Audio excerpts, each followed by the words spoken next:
أعوذ بالله السميع العليم من الشيطان الرجيم. بسم الله الرحمن الرحيم. السلام عليكم ورحمة الله وبركاته. الحمد لله رب العالمين، والصلاة والسلام على أشرف الأنبياء والمرسلين سيدنا ومولانا محمد وعلى آله وصحبه أجمعين. قال سبحانك لا علم لنا إلا ما علمتنا إنك أنت العليم الحكيم.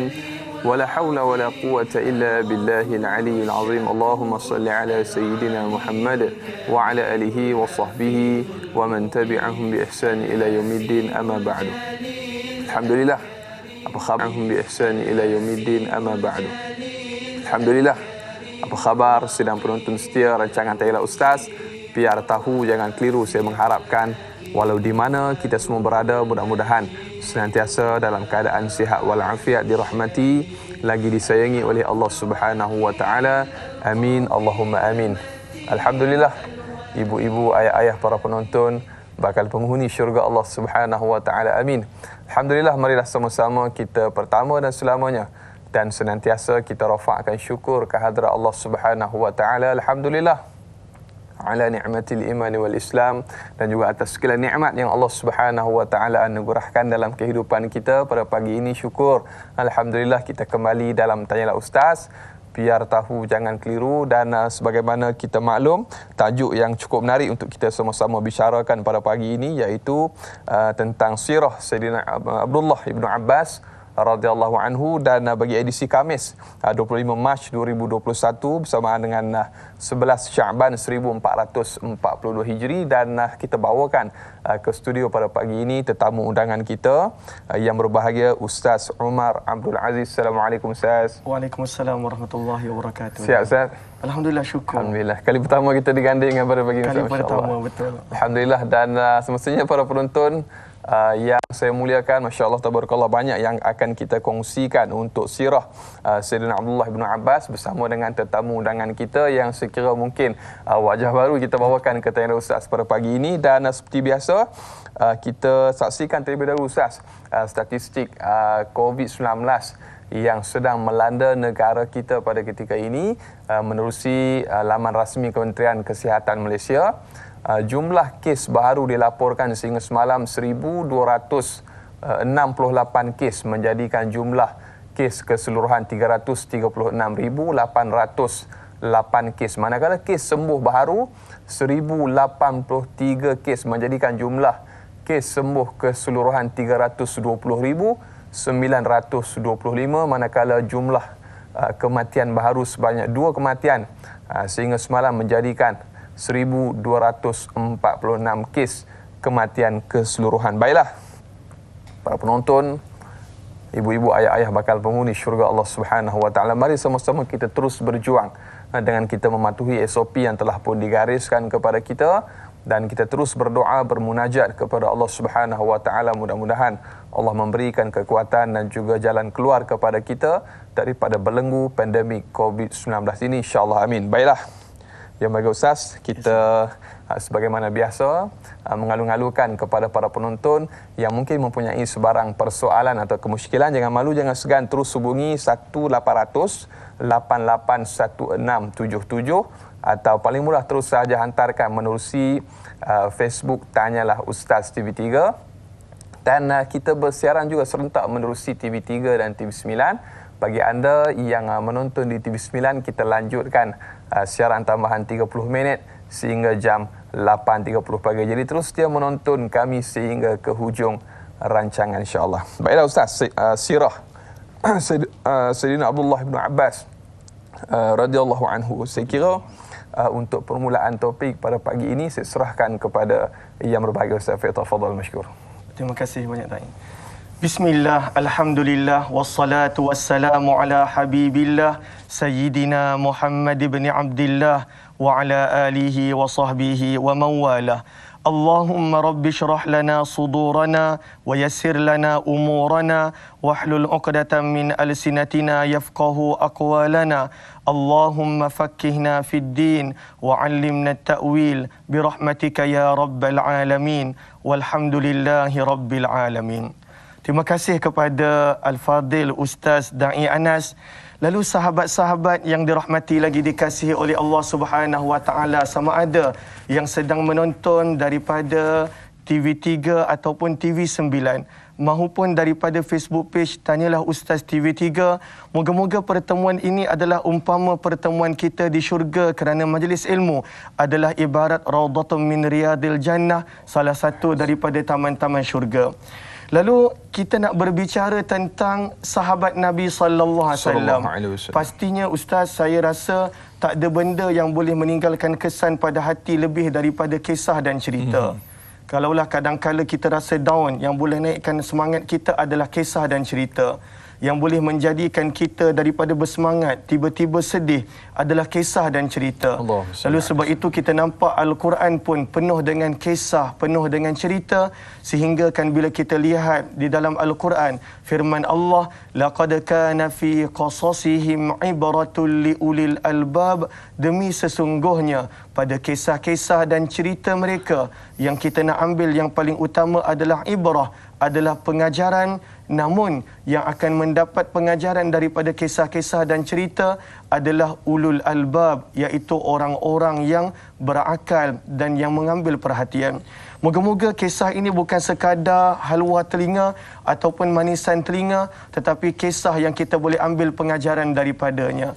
Lalu kita bercerita tentang Abdullah bin Abbas. Dr. Rifat Bashar dalam kitab beliau Suwarum min Hayatis Sahabah, gambaran daripada kehidupan sahabat, memulakan cerita tentang Abdullah bin Abbas daripada pujian sahabat yang terkenal, khalifah yang kedua, Umar bin Khattab radhiyallahu taala anhu, yang mana kata Umar bin Khattab berkenaan tentang Abdullah bin Abbas, innahu fatal kahul, sesungguhnya Abdullah bin Abbas ini adalah seorang pemuda. Namun bukan sebarang pemuda, ianya adalah pemuda yang penuh dengan ilmu, pemuda yang mana sangat matang. Ini adalah Abdullah bin Abbas radhiyallahu taala anhu. Lahu lisanun saul. Abdullah bin Abbas ini beliau mempunyai lidah yang banyak bertanya. Dia tidak malu bertanya. Sebab itu program kita pun Tanyalah Ustaz. Moga-moga yang melihat ini semuanya adalah bakal-bakal yang mencontohi Abdullah bin Abbas. Amin. Lalu beliau adalah seorang yang sangat bertanya, tetapi dipuji oleh Saidina Umar bin Khattab. Sehingga kan daripada riwayat Taus yang kejap lagi kalau sempat kita kongsikan, kadangkala satu persoalan beliau akan tanya sampai 30 orang sahabat. Itu sikap Abdullah bin Abbas radhiyallahu taala anhuma. Seterusnya kata Umar bin Khattab, wa qalbun aqul, beliau adalah seorang yang sangat cerdik. Inilah Abdullah bin Abbas. Lalu sahabat-sahabat yang dirahmati lagi dikasihi oleh Allah, sebelum kita mula lebih lanjut, inilah 5 perkara yang kita nak kenal tentang Abdullah bin Abbas radhiyallahu taala anhuma. Yang pertama, beliau bukan sekadar sahabat Nabi, namun beliau adalah ibnu ammi Rasulillah. Beliau adalah sepupu Nabi sallallahu alaihi wasallam. Kedudukan dia sangat dekat dengan Nabi sallallahu alaihi wasallam. Walaupun beliau hidup dengan Nabi tak lama, beliau hanya masuk berjumpa dengan Nabi ketika mana beberapa ketika sebelum pembukaan kota Mekah, tetapi beliau tidak pernah renggang dengan Nabi sallallahu alaihi wasallam.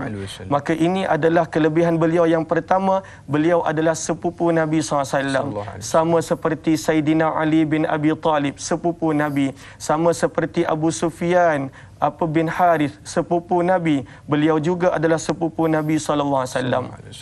Yang kedua, kelebihan Abdullah bin Abbas adalah beliau di antara sahabat-sahabat yang muda, bahkan beliau lahir ketika mana Nabi masih lagi ditahan, dikurung di dalam lembah Abu Talib di antara tahun 7 hingga 10 kenabian. Lalu beliau lahir pada tahun 10 kenabian dan Nabi sallallahu alaihi wasallam tahnikkan beliau, dan Nabi sallallahu alaihi wasallam masukkan air liur mulia baginda Nabi sallallahu alaihi wasallam ke dalam mulut beliau. Ini adalah kelebihan beliau yang kedua. Kelebihan beliau yang ketiga, Abdullah bin Abbas ini beliau diberikan peluang, Ustaz, masya-Allah. Dia dapat melihat Nabi, melihat Jibril alaihissalam sebanyak 2 kali. annahu ra'a Jibril marratain. Beliau melihat Jibril sebanyak 2 kali. Yang kita kalaulah lihat orang berilmu ataupun orang yang dekat dengan Allah pun kita boleh rasa aura dia. Abdullah bin Abbas dalam riwayat Ahmad dan juga sebagainya, beliau melihat Jibril sebanyak 2 kali. Itu kelebihan beliau yang ketiga.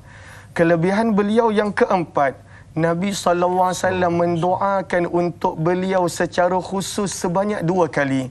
Waqad da'a lahu sallallahu alaihi wasallam bil hikmah marratain. Nabi doakan untuk dia secara khusus sebanyak 2 kali. Kita kalaulah ada orang doakan kita, ilmuwan terkemuka, ulama terkenal, waktu itu kita dah rasa masya-Allah, ini mungkin berkat doa guru tersebut, syekh tersebut. Tetapi Abdullah bin Abbas, Nabi SAW doakan kepadanya 2 kali, bukan sekali, tetapi 2 kali. Dan kelebihan beliau yang kelima adalah ketika mana beliau kecil, Nabi SAW pada waktu itu sentiasa dekatkan beliau dengan baginda.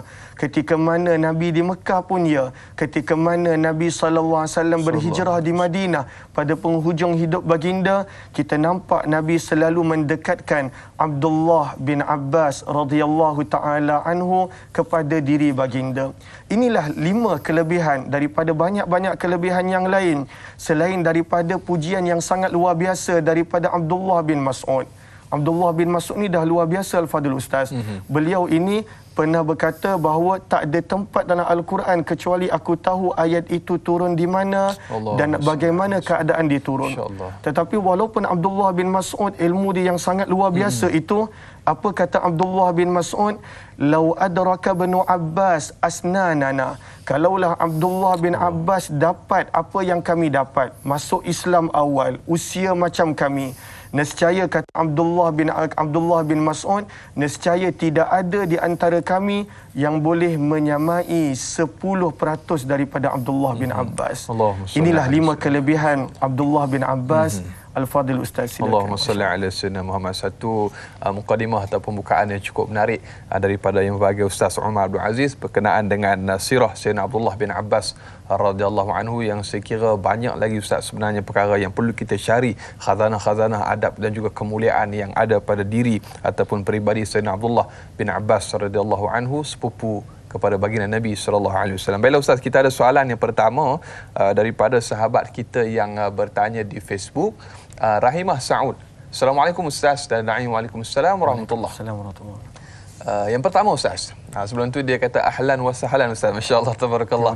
Aku tanyalah Ustaz. Baik, yang pertama soalannya, minta Ustaz perincikan peribadi dan fizikal Sayyidina Abdullah bin Abbas radhiyallahu anhu, seorang sahabat yang ada pertalian saudara yang rapat dengan Rasulullah sallallahu alaihi wasallam. Dan yang kedua, riwayat tentang Sayyidina Abdullah tidak banyak menyentuh hal-hal isteri dan anak-anak. Pernahkah beliau berumah tangga? 2 soalan daripada sahabat kita di Facebook Ustaz. Okey, terima kasih kepada Puan Rahimah Saud. Terima kasih di atas soalan yang diberikan. Lalu Abdullah bin Abbas daripada sudut fizikal dan daripada sudut peribadi beliau ada dinukilkan contohnya di dalam kitab As-Sirah An-Nabawiyah Ibn Hisham, yang karangan Imam Ibn Hisham, yang mana disebut kana bin Abbas abyad. Beliau ini seorang yang mana putih dia punya warna kulitnya. Namun beliau seorang yang tawilah, beliau seorang yang tinggi. Sama juga kenyataan daripada Imam Az-Zahabi, beliau menyebut tentang Abdullah bin Abbas, beliau ini adalah madidal qamah, tinggi. Lalu Abdullah bin Abbas tinggi sama seperti ayahnya Abbas radhiyallahu taala anhu yang juga seorang yang tinggi ketinggian dia. Seterusnya daripada sudut Abdullah bin Abbas punya fizikal, kata Imam Ibn Hisham, beliau ini seorang jasimah, seorang yang besar tubuh badan dia. Dia tinggi tetapi badan dia besar. Tegap. Badannya tegap, betul. Sehingga kan ada sebahagian daripada ulama menggambarkan ketika mana Abdullah bin Abbas datang ke tempatnya di Basrah, pada waktu itu tempat duduk untuk seorang, ada tempat duduk untuk 2 orang, Abdullah bin Abbas seorang sahaja. Beliau seorang yang tinggi namun lebar dan besar kedudukan dia. Seterusnya, namun yang tidak dinafikan, kata para ulama ketika mana menceritakan tentang Abdullah bin Abbas, beliau ini adalah wasima sabihal wajah. Beliau ini handsome orang dia. Manakan tidak, beliau adalah sepupu Nabi sallallahu alaihi wasallam, lahir daripada jalur yang sama daripada Nabi sallallahu alaihi wasallam. Lalu beliau ini seorang yang handsome, seorang yang elok rupanya. Inilah Abdullah bin Abbas. Kemudian Imam Ibn Hisham meneruskan, lahu wafrah. Abdullah bin Abbas sama seperti Nabi, mempunyai rambut yang panjang. Rambut yang panjang tetapi kemas, tetapi cantik. Ini adalah daripada sudut Abdullah bin Abbas punya peribadi, daripada sudut dia punya rupa paras secara ringkas. Namun kata Imam Az-Zahabi menceritakan tentang Abdullah bin Abbas, beliau ini seorang yang kamilul akal. Daripada rupanya dah nampak cerdik. Daripada rupanya dah nampak cerdik. Rupanya, daripada sikapnya, daripada pergerakan dia, dah nampak kecerdikan dan kesempurnaan akal beliau. Dan yang terakhir daripada Abu Bakrah, kata Abu Bakrah, yang mana Abdullah bin Abbas kana yukthiru minat tib. Dia suka memakai wangi-wangian. Sehingga kan apabila dia berlalu dekat sesuatu tempat, semua orang dah tahu ini adalah Abdullah bin Abbas. Ustaz boleh bawa tak? Da'i boleh bawa tak wangi saya? Kita tak bawa. Saya dah pakai banyak wangi tadi dah. Nak mencontohi Abdullah bin Abbas, kita tak bawa. Jadi kalau tak bawa, jadi belum lagi sampai. Tetapi Abdullah bin Abbas, beliau ini suka wangi-wangian. Sama seperti mana Nabi SAW. Namun ketika mana kita baca tentang Nabi, Nabi menyukai wangi-wangian bukanlah kerana baginda badan Nabi berbau, tidak. Tetapi Nabi SAW memang menyukai wangi-wangian, dan itulah sikap Abdullah bin Abbas yang sangat-sangat menyukai wangian. Soalan yang kedua daripada Puan Rahimah tadi yang saya ingat tentang keluarga. Kalau kita baca dalam catatan sirah, memang diceritakan tentang keluarga Abdullah bin Abbas. Sehingga kan ada 3 nama yang menceritakan tentang isteri-isteri Abdullah bin Abbas. Isteri beliau yang pertama itu adalah Habibah, anak perempuan kepada sahabat Nabi Zubair ibnu Al-Awwam radhiyallahu taala anhuma. Lalu beliau adalah isteri kepada Abdullah bin Abbas, Habibah binti Zubair ibnu Al-Awwam radhiyallahu taala anhuma. Namun dalam sirah, antara isteri yang terkenal adalah isteri yang kedua yang bernama Syamilah binti Abi Hina'ah radhiyallahu taala anha. Lalu dalam sirah, dalam catatan, selalu kita akan nampak isteri Abdullah bin Abbas adalah Syamilah binti Abi Hina'ah. Dan yang ketiga, ibu kepada anak bongsu Abdullah bin Abbas adalah Zahrah binti Musyrih. Lalu inilah 3 wanita yang disebutkan sebagai isteri kepada Abdullah bin Abbas. Itulah Habibah, yang kedua adalah Syamilah, dan yang ketiga adalah Zahrah. Dan daripada sudut anak-anak beliau, para ulama sirah berbeza pendapat. Namun antara pendapat yang terkenal adalah sebanyak 7 orang, 5 lelaki dan juga 2 orang perempuan. Inilah serba ringkas tentang peribadi dan juga tentang keluarga Abdullah bin Abbas radhiyallahu taala anhuma. Ya, memang betul, kita jarang dengar Abdullah bin Abbas cerita tentang diri dia, tentang keluarga dia. Namun sebenarnya beliau memiliki keluarga dan beliau hidup pun untuk tempoh yang lama. Allahumma salli ala sayyidina Muhammad. Satu jawapan yang sekira menjawab persoalan sahabat kita yang bertanya. InsyaAllah banyak lagi yang akan kita bicarakan, Ustaz. Kita nak berehat seketika. Saudara jangan ke mana-mana.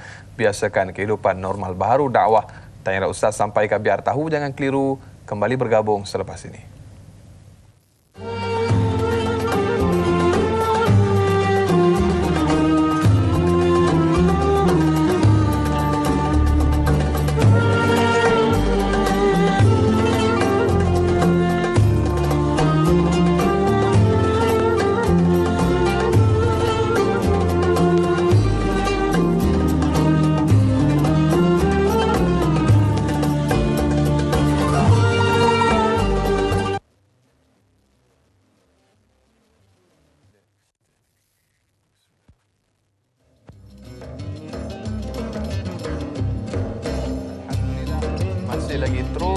bersama dengan kami Tanyalah Ustaz. Biar tahu, jangan tiru para penonton, ibu-ibu, ayah-ayah bakal penghuni syurga Allah Subhanahu Wa Taala. Kita masih lagi berbicara tentang seorang sahabat Nabi SAW yang cukup hebat, cukup luar biasa, iaitu sirah Sayyidina Abdullah bin Abbas radhiyallahu anhu. Kita masih lagi bersama yang berbahagia Ustaz Umar Abdul Aziz. Baiklah Ustaz, kita ada soalan yang kita nak raikan lagi daripada sahabat kita di Facebook yang bertanya. Laila Dila Rosa bertanya, Assalamualaikum Ustaz dan Naim. Waalaikumsalam warahmatullahi. Semoga sihat hendaknya, amin insya-Allah.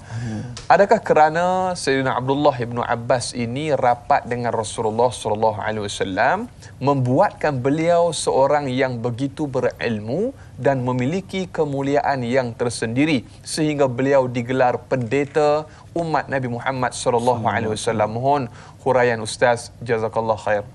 Soalan yang cukup menarik Ustaz. Betul. Terima kasih kepada Laila Dila Rosa. Masya-Allah, nama pun dapat. Terima kasih Puan Laila Dila Rosa. Lalu alhamdulillah summa alhamdulillah, sebenarnya cerita Abdullah bin Abbas makin bertambah menarik. Lalu mohon sahabat-sahabat yang sedang menonton sama ada di TV3 ataupun TV9, ajak lagi lebih ramai untuk kita mengambil pengajaran daripada kisah Abdullah bin Abbas. Keluarga kita, sahabat-sahabat kita, ajak untuk menonton TV3 ataupun dan TV9, ataupun kalaulah ada yang menonton di Facebook page Tanyalah Ustaz TV3, mohon juga untuk tag rakan-rakan, bantu share, bantu kongsikan. Betul, kerana inilah dakwah kita. Betul. Ada seorang yang dapat sesuatu pengajaran, kita yang dapat pahala. Lalu itu dakwah yang makin mudah daripada masa ke semasa. Kadang-kadang kita rasa berat nak tekan share, nak tekan kongsi, tetapi benda baik kita patut menjadi seperti mana sabda Nabi, miftahal lil khair, kunci kepada kebaikan, mighlaqan lisyarr, penutup kepada segala kejahatan. Lalu bercerita tentang Abdullah bin Abbas. Betul Puan Laila Dila Rosa, beliau ini seorang yang sangat dekat dengan Nabi sallallahu alaihi wasallam. Tetapi beliau hidup dengan Nabi tak lama. Kalau kita baca di dalam kitab sirah, antaranya dalam kitab Ar-Rahiqul Makhtum dan juga dalam kitab sirah yang lain, beliau hanya berjumpa dengan Nabi sallallahu alaihi wasallam pada bulan Ramadan tahun 8 Hijrah, sebelum daripada pembukaan kota Mekah. Sebelum daripada itu dia tidak berkesempatan jumpa dengan Nabi. Lalu beliau hanya jumpa Nabi pada penghujung tahun 8 Hijrah, kemudian tahun 9 Hijrah, dan kemudian tahun 10. Lebih kurang hanya 2 tahun lebih sahaja beliau berkesempatan dengan Nabi sallallahu alaihi wasallam. Namun kenapakah beliau mempunyai ilmu yang sangat luar biasa banyak sehingga kan beliau digelar sebagai pendeta umat? Dan antara orang yang mula-mula menggelarkan beliau sebagai pendeta umat adalah Mujahid, seperti mana yang Imam Az-Zahabi nukilkan dalam kitab beliau Siyaru A'lamin Nubala. Antara yang mula-mula memanggil Abdullah bin Abbas dengan gelaran pendeta umat Nabi SAW, iaitu orang yang sangat berilmu daripada umat Nabi, adalah Mujahid rahimahullahu ta'ala. Lalu apakah sebab beliau ini seorang yang sangat-sangat banyak ilmu? Antaranya kita boleh ambil yang pertama, ada 3 menurut pandangan saya dan juga kenyataan daripada para ulama. Yang pertama, beliau ini adalah seorang yang sangat banyak berkhidmat kepada Nabi SAW. Beliau ini khidmat luar biasa. Sehingga kan beliau ketika mana Nabi berada dekat rumah makcik dia. Makcik dia adalah isteri Nabi. Isteri yang Nabi terakhir kahwin, iaitu Maimunah bintul Harith pada penghujung tahun 7 Hijrah. Maka Nabi SAW punya isteri Maimunah bintul Harith adalah makcik dia, makcik kepada Abdullah bin Abbas, kerana Maimunah dengan mak kepada Abdullah bin Abbas, Ummul Fadl, adalah adik-beradik. Lalu dia ambil setiap kali Nabi bermalam dekat rumah Maimunah, makcik dia nak bermalam dekat rumah Nabi. Kita kalaulah nak bermalam kat rumah orang lain, mungkin kerana ada sesuatu program ataupun game ataupun makan sedap ataupun lebih selesa. Tapi tidak, Abdullah bin Abbas dia nak bermalam kat rumah Nabi kerana dia nak berkhidmat kepada Nabi SAW. Lalu itu antara sifatnya, dia berkhidmat kepada Nabi SAW. Dan khidmat dia yang luar biasa itulah menjadikan Nabi SAW mendoakan untuk dia. Dan itulah sebab yang kedua, doa Nabi SAW. Lalu sebab yang pertama, ilmu beliau yang luar biasa adalah pada waktu itu kerana khidmat dia. Dia pernah sediakan air wuduk untuk Nabi. Maka Nabi bertanya, siapakah yang sediakan air wuduk? Zaman kita nak sediakan air wuduk senang, buka paip tadah. Zaman dahulu kena ambil daripada tempatnya, daripada bekasnya ataupun daripada perigi dan sebagainya. Dan beliau bukanlah seorang sahabat yang berusia. Waktu Nabi wafat usianya baru 13 tahun. Maksudnya sangat muda. Tetapi dia sangat banyak khidmat dengan Nabi SAW. Pada waktu itu dia sentiasa bersama dengan Nabi SAW. Bukan kerana Nabi paksa, bukan kerana ayahnya paksa, akan tetapi kerana kecintaan dia dengan Nabi SAW. Lalu daripada sini antara pengajaran, sebab kita asyik cerita kisah, kita nak ambil pengajaran. Antara pengajaran yang kita boleh ambil di sini, yang membentuk manusia itu, lagi-lagi pada waktu usia muda dia, adalah suasana sekeliling dia. Sama ada kalaulah di rumah, suasana ibu bapa dia, ataupun kalaulah dia berasrama, suasana kawan dan guru dia. Maka Abdullah bin Abbas menjadikan beliau begitu adalah kerana suasananya banyak dengan Nabi SAW. Dan benarlah sabda Nabi SAW, kadangkala suasana, kadangkala teman boleh meninggalkan kesan pada diri manusia. Yang kedua tadi doa, dan Nabi bukan doa untuknya sekali, tetapi Nabi doa untuk dia sebanyak 2 kali. Tetapi doa Nabi kepadanya bukan kerana begitu, kerana dia memang layak untuk didoakan kerana akhlak dia dan sikapnya yang luar biasa. Dan yang ketiga adalah kerana pada waktu itu usahanya yang luar biasa untuk mendalami ilmu. InsyaAllah kita akan lebih detail lagi tentang bagaimana cara Abdullah bin Abbas mempelajari ilmu, sangat-sangat luar biasa. Ketekunan dia, usaha dia, pada waktu itu susah payahnya, menjadi contoh untuk kita muhasabah diri kita, insya-Allah. Insya-Allah Ustaz. Dan Ustaz, di talian kita dah ada pemanggil yang pertama pada pagi ini. Halo, Assalamualaikum. Waalaikumsalam warahmatullahi wabarakatuh. Dai Anas dan juga Ustaz Omar Abdul Aziz. Saya Omar Abdul Majid dari Felda Cini Timur 3 Pekan Pahang. Assalamualaikum Ustaz dan Dai. Waalaikumsalam warahmatullahi wabarakatuh. Silakan Tu Haji soalannya. Ya, soalan saya begini ya. Ni Ustaz dia menyebut tadi Abdullah ibni Abbas merupakan ada kaitan keluarga dengan sepupu Nabi. Jadi soalan saya, dia seorang cerdik pandai, kata Ustaz tadi. Soalan saya, apakah peranan sebenar Abdullah ibni Abbas ini yang diberikan oleh Nabi? Adakah beliau seorang penulis riwayat, ataupun setiausaha politik ke, ataupun panglima perang ke, ataupun penasihat ekonomi ke, ataupun apa sebenarnya peranan yang diberikan oleh Nabi Muhammad SAW kepada Abdullah ibni Abbas ini? Itu soalan saya Ustaz dan Dai. Terima kasih banyak Ustaz dan Dai. Assalamualaikum. Waalaikumsalam warahmatullahi wabarakatuh. Terima kasih Tuan Haji Omar Abdul Majid dari Felda Cini Timur 3 Pekan Pahang bertanya soalan peranan sebenar. Mungkin ada pengkhususan tugas yang diberikan oleh baginda Nabi SAW kepada beliau. Mohon pencerahan daripada yang bagi Ustaz. Terima kasih kepada Tuan Haji Omar yang bertanya sebentar tadi. Perlu kita ketahui usia Abdullah bin Abbas pada waktu itu sangat-sangat muda. Bila baginda Nabi SAW wafat, usianya baru sahaja 13 tahun. Bila Nabi wafat, usianya baru 13 tahun. Dan dia hanya berkesempatan duduk dengan Nabi SAW daripada penghujung tahun 8 Hijrah sehinggalah Nabi wafat pada bulan yang ketiga Rabiul Awal tahun 11 Hijrah.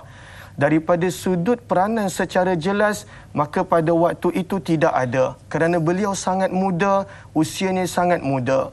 Namun, orang yang mula-mula sekali pada waktu itu nampak akan kelebihan Abdullah bin Abbas dan pada waktu itu menjadikan Abdullah bin Abbas ahli mesyuarat dia, penasihat dia adalah Khalifah Umar bin Khattab. Banyak betul Umar yang bertanya Umar, yang nampak akan kehebatan Abdullah bin Abbas yang mula-mula adalah Umar bin Khattab. Umar bin Khattab dia menjadi khalifah tak lama selepas kewafatan Nabi. Nabi wafat pada tahun 11 Hijrah.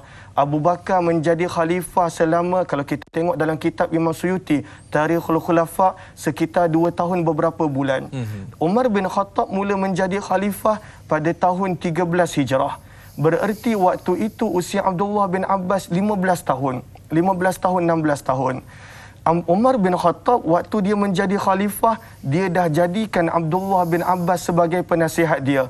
Wa kana min ahli musyawaratihi, kata para ulama, adalah Abdullah bin Abbas daripada kalangan ahli mesyuarat, penasihat, ahli majlis Umar bin Khattab. Sehingga kan ada yang tertanya-tanya, mengapa khalifah melantik orang yang berusia 15 tahun ataupun 16 tahun menjadi ahli majlis, ahli mesyuarat, penasihat beliau. Namun itulah Umar bin Khattab nampak kelebihan dia, lalu peranan dia adalah beliau adalah penasihat Umar bin Khattab. Ketika mana Umar bin Khattab wafat setelah 10 tahun menjadi khalifah, maka pada waktu itu, pada zaman Uthman bin Affan, Abdullah bin Abbas dia banyak pada waktu itu ikut dalam pembukaan kota demi kota. Sebab waktu zaman waktu zaman Nabi, dia tak berkesempatan untuk ikut dalam mana peperangan sebab usia dia. Nabi SAW tak benarkan. Ketika mana zaman Abu Bakar, usia dia pun masih muda. Pada zaman Khalifah Umar bin Khattab memerlukan dia untuk berada di sisi beliau. Tetapi pada zaman Khalifah Uthman bin Affan, dia banyak mengikuti dalam pertempuran pembukaan kota. Dalam pembukaan kota Afrika, negara Afrika, benua Afrika, bersama dengan Gubernur Mesir pada waktu itu, Abdullah bin Abi Sarah, dia ada bersama. Ketika mana dalam pembukaan Tabristan, waktu itu dia ada bersama. Dan kemuncak keilmuan dan penerimaan masyarakat termasuk para sahabat pada Abdullah bin Abbas adalah pada tahun 35 Hijrah, Al-Fadil Ustaz. Lalu pada tahun 35 Hijrah, maka pada waktu itu Uthman bin Affan kena kepung kat rumah untuk tempoh yang lama. Dia kena kepung dekat rumah. Lalu bila tiba musim haji, Uthman bin Affan pilih Abdullah bin Abbas untuk memimpin jemaah haji. Padahal pada waktu itu yang menjadi kebiasaan, sesiapa yang menjadi khalifah dia akan pimpin haji. Tetapi ketika mana Uthman bin Affan dikepung di rumah, Uthman bin Affan lantik beliau untuk menjadi pemimpin haji. Dan disitulah kata para ulama, ketika mana pada hari Arafah beliau tafsirkan satu persatu surah Al-Baqarah. Ada riwayat mengatakan surah An-Nur, yang mana punya dahsyat, punya hebat, punya indah ungkapan dia, yang mana kata para ulama, lau sami'at, kalaulah orang-orang Rom yang dengar, walaupun bukan Islam, nescaya mereka akan masuk Islam. Semenjak daripada itu terkenal Abdullah bin Abbas dengan kemahiran dia dalam bidang tafsir, dalam keilmuan dia, dan juga daripada sudut betapa fasihnya ucapan beliau. Lalu ini adalah daripada sudut jawapan tadi. Pada zaman Nabi tidak ada secara khusus kerana usia dia yang muda, singkatnya waktu dia bersahabat dengan Nabi sallallahu alaihi wasallam. Saya kira kalau usia macam kita sekarang, anak-anak generasi kita 13 tahun, 12 tahun, tak pasti mungkin apa yang sedang dilakukan oleh mereka, tapi kita lihat bagaimana anak-anak ataupun remaja di awal usia mereka di zaman Nabi SAW, bagaimana remaja yang mempunyai ilmu yang cukup hebat. Jadi kita berdoa dan berharap mudah-mudahan dengan kita berbicara topik Sayyidina Abdullah bin Abbas ini memberikan satu tamparan yang begitu hebat kepada kita, terutamanya kepada ibu dan juga ayah, untuk kita melahirkan lebih ramai generasi sebagaimana Sayyidina Abdullah Ibnu Abbas radhiyallahu anhu, insya-Allah. Baiklah Ustaz, kita raikan lagi soalan daripada sahabat kita di laman Facebook yang bertanya, Hana Wanci. Assalamualaikum Ustaz dan Daim. Waalaikumsalam warahmatullahi. Mengapakah gelaran yang diberikan kepada Sayyidina Abdullah bin Abbas Hibrul Ummah, dan dengan nama lain Al-Hibr, yakni doktor ataupun Al-Bahrul Laut? Adakah beliau seorang yang berpengaruh? Itu soalannya Ustaz, gelaran-gelaran yang diberikan. Masya-Allah. Lalu terima kasih kepada Puan Hana Wanci di atas soalan tadi. Lalu seperti mana yang disebutkan pada awal tadi, yang memberi gelaran-gelaran ini kebanyakannya adalah para tabi'in. Kepada tabi'in, dan gelaran mufassir yang memberinya adalah Abdullah bin Mas'ud radhiyallahu taala anhu. Daripada sudut adakah beliau seorang yang sangat berpengaruh? Masya-Allah. Kalau kita tengok dalam catatan sirah, pernah satu ketika Abdullah bin Abbas dia buat haji bersama dengan khalifah pada waktu itu, Muawiyah bin Abi Sufyan. Lalu apa kita dah sebut tadi, Abu Bakar menjadi khalifah 2 tahun, tahun 11 hingga 13 Hijrah. Umar bin Khattab 10 tahun, daripada 13 hingga 23 Hijrah. Uthman bin Affan paling lama selama 12 tahun, daripada 23 hingga 35. Seterusnya Saidina Ali 4 tahun 6 bulan, Saidina Hasan 6 bulan. Tetapi selepas itu Muawiyah bin Abi Sufyan, beliau menjadi khalifah selama 20 tahun. Lalu ketika mana zaman khalifah Muawiyah bin Abi Sufyan, pada waktu itu pada musim haji, Abdullah bin Abbas dia buat haji. Muawiyah pun buat haji. Kata para tabi'in yang bersama dengan Abdullah bin Abbas daripada anak murid dia yang nak belajar ilmu dengan dia pada musim haji, kelompok itu lebih ramai daripada pengikut-pengikut khalifah. Masya Allah, itu ilmu dia. Dan tak cukup sekadar itu, kita nak nampak pengaruhnya. Abdullah bin Abbas ini, kita dah dengar tadi pujian Abdullah bin Mas'ud, yang mana beliau berkata, kalaulah Abdullah bin Abbas mendapat seperti mana peluang yang kami dapat bersama dengan Nabi, nescaya tak ada orang yang akan menyamai walaupun 1/10 daripada ilmu beliau. Akan tetapi ada satu riwayat yang menarik yang diceritakan oleh seorang tabi'in, Abu Salih As-Samman. Lalu kata Abu Salih As-Samman, ketika mana Abdullah bin Abbas berada di Madinah, beliau berada di Madinah pada zaman Khalifah Ali bin Abi Talib, beliau menjadi gubernur Masrah. Tapi beliau tak lama, kemudian beliau kembali ke Madinah. Ketika mana Abdullah bin Abbas berada di Madinah, maka orang akan berkumpul untuk belajar dengan dia. Sehingga kata Abu Salih As-Samman, hatta daqa bihimut tariq, jalan menjadi sempit. Jalan tak boleh nak berjalan. Sesak punya, Masya Allah. Punya begitu dia punya keilmuan dia. Orang datang mencari dia dan sebagainya. Maka kata Abu Salih As-Samman, fama kana ahadun yaqdiru ala an yaji'a wala an yadhhab. Tak ada yang boleh bergerak bila dah sesak begitu. Lalu bila dimaklumkan kepada Abdullah bin Abbas ada orang nak belajar dengan beliau, beliau kata jangan halang, tetapi maklumkanlah siapa yang nak bertanya tentang Al-Quran, tentang tajwid, tentang huruf Al-Quran, yang itu masuk dulu. Maka Abu Salih As-Samman dia akan maklumkan siapa yang nak belajar tentang Al-Quran, tajwid Al-Quran masuk. Maka golongan ini akan masuk sehingga penuh rumah dan sebagainya. Mereka bertanya, Abdullah bin Abbas jawab. Mereka bertanya, Abdullah bin Abbas jawab, sehingga kan pada waktu itu mereka puas dan sebagainya. Lalu ini keadaan dia. Dan begitulah seterusnya soalan tentang apa Al-Quran, tentang tafsir, tentang bahasa Arab.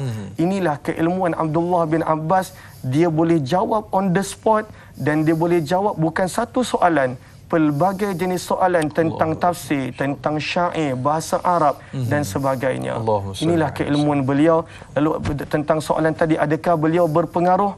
Sangat-sangat berpengaruh.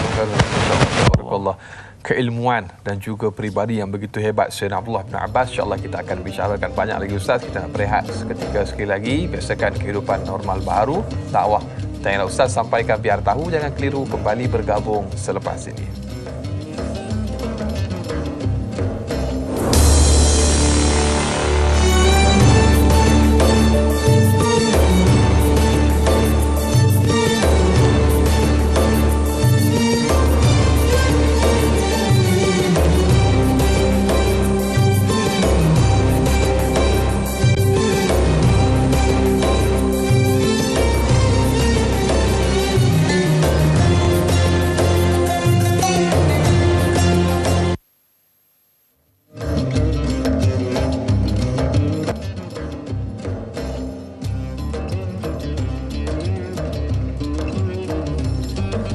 Alhamdulillah, masih lagi terus setia bersama dengan kami Tanyalah Ustaz, biar tahu, jangan keliru para penonton, ibu-ibu, ayah-ayah bakal penghuni syurga Allah Subhanahu wa taala. Amin insya-Allah.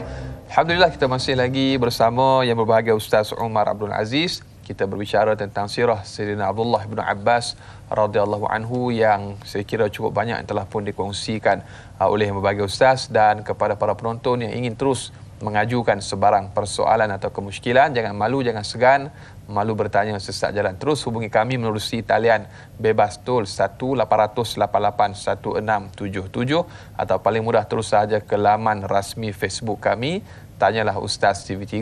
Dan bagi anda yang menonton menerusi FB Live, jangan lupa untuk tekan butang kongsi, sebar luaskan, mudah-mudahan bermanfaat insya-Allah. Baiklah Ustaz, kita nak sambung lagi perbicaraan topik kita dengan kita raikan soalan daripada sahabat kita di Facebook, Muhammad Faizal bin Ahmad yang bertanya, Assalamualaikum Ustaz dan Da'i. Waalaikumsalam warahmatullahi. Soalannya Ustaz, bagaimanakah Sayyidina Abdullah bin Abbas radhiyallahu anhu mampu menyelami dan mengetahui rahsia yang terkandung di dalam Al-Quranul Karim? Bukan itu sahaja, malah mampu menghafal 1660 hadis baginda Nabi SAW. Beliau juga boleh mengingati apa sahaja yang beliau lihat daripada perbuatan dan kata-kata baginda Rasulullah SAW. Seolah-olah beliau mampu mengalahkan semua alat rakaman yang wujud di zaman serba moden ini Ustaz. Apakah rahsianya Ustaz? Dan saya kira mungkin ini cara beliau mempelajari ilmu yang beliau dapati sehingga boleh melahirkan seorang seperti mana Sayyidina Abdullah bin Abbas yang saya kira cukup hebat peribadinya Ustaz. Dipersilakan Ustaz. Terima kasih kepada yang bertanya, saudara Muhammad Faizal bin Ahmad sebentar tadi. Masya Allah, soalan yang menarik. Lalu kadangkala kita hanya nampak kehebatan, kelebihan ilmu dia. Namun saya rasa sangat penting untuk kita menelusuri tentang cara bagaimana beliau mendapat ilmu tersebut. Cukuplah waktu ketika mana beliau masih kecil, bagaimana dia sanggup bermalam di rumah makciknya semata-mata nak tengok cara Nabi SAW solat malam. Dia bermalam dekat rumah Maimunah yang dalam riwayat Imam Tirmizi dan riwayat yang lain, dia sanggup tidur dekat rumah makcik dia Maimunah. Dia sanggup tak tidur pada waktu malam itu semata-mata nak melihat cara Nabi SAW solat malam. Inilah kesungguhan yang ada pada Abdullah bin Abbas radhiyallahu taala anhuma. Lalu bagaimana beliau boleh mengingati sampai 1660 riwayat? Bagaimana banyak perkara yang beliau boleh ingat? Yang pertama, soalan ini pernah ditanya kepada Abdullah bin Abbas. Lalu kata Mughirah menukilkan daripada Asy-Sya'bi, yang mana kata Asy-Sya'bi, qila li bin Abbas, ada orang bertanya kepada Abdullah bin Abbas radhiyallahu taala anhuma, anna asabta hadzal ilm, macam mana engkau boleh memperolehi ilmu yang luar biasa ini? Macam mana boleh dapat ilmu yang luar biasa?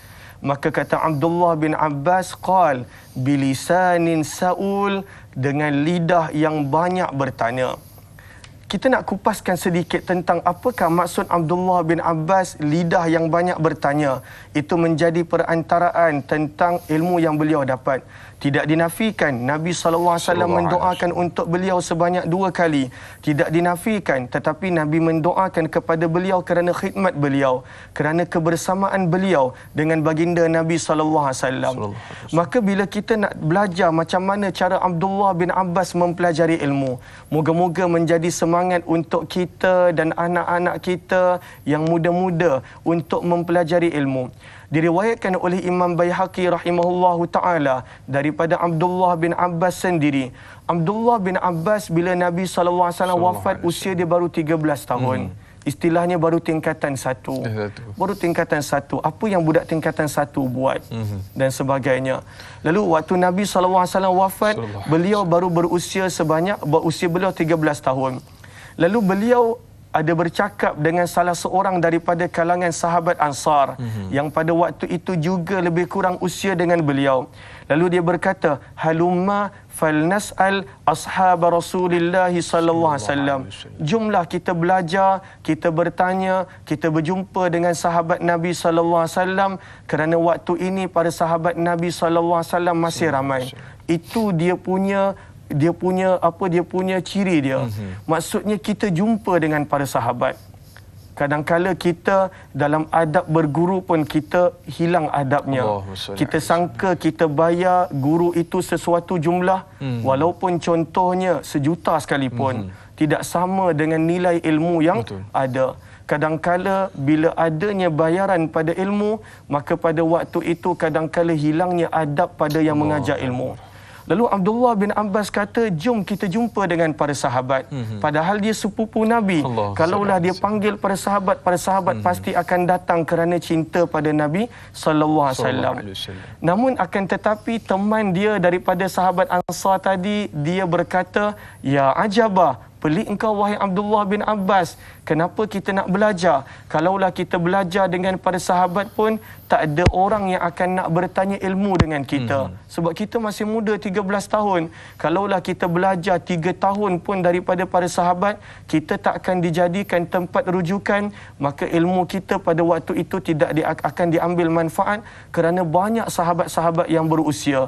Abu Bakar masih ada, Umar bin Khattab masih ada, Uthman bin Affan, Sayyidina Ali, Muawiyah bin Abi Sufyan, yang mana Zaid bin Thabit, sahabat masih banyak.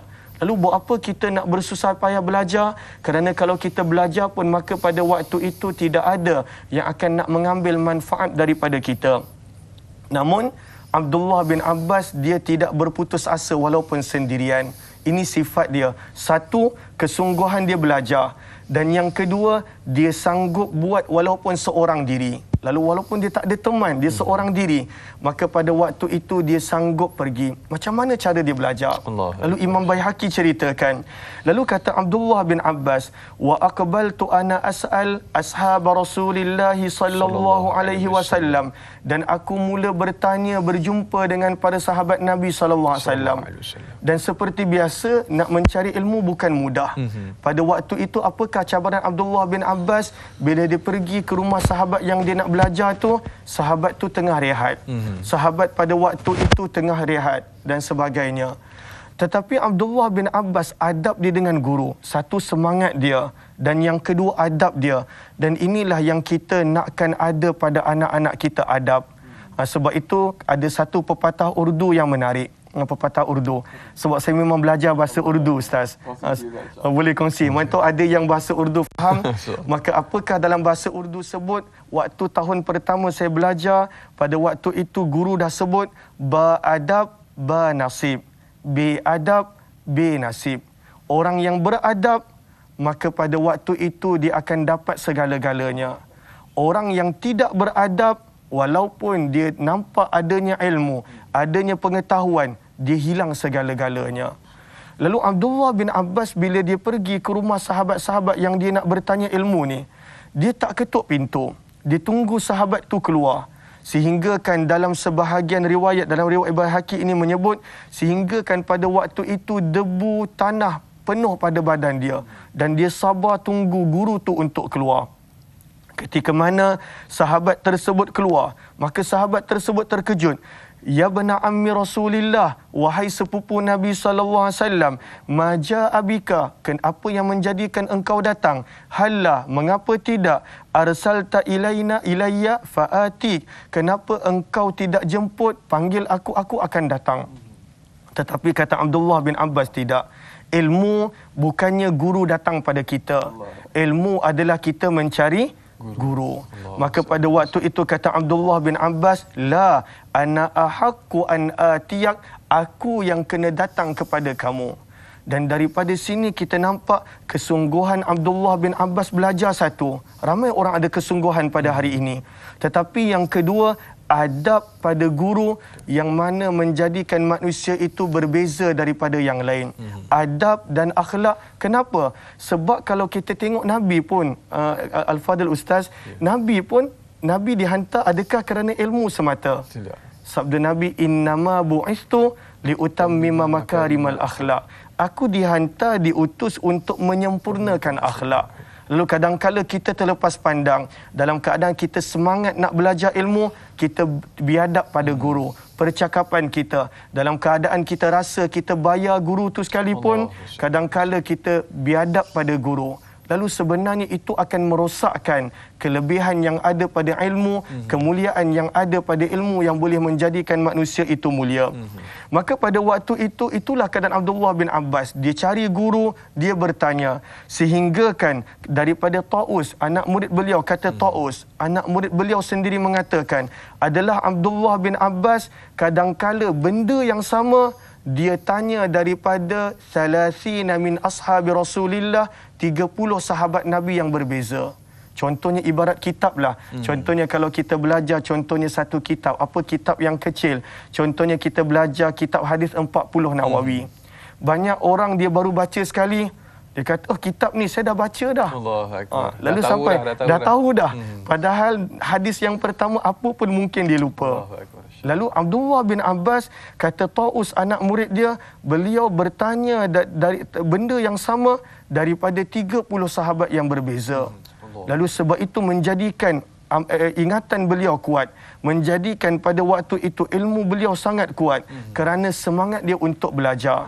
Lalu kadang-kala kita nampak adakah Abdullah bin Abbas ni pandai kerana macam kita belajar 3 jam seminggu.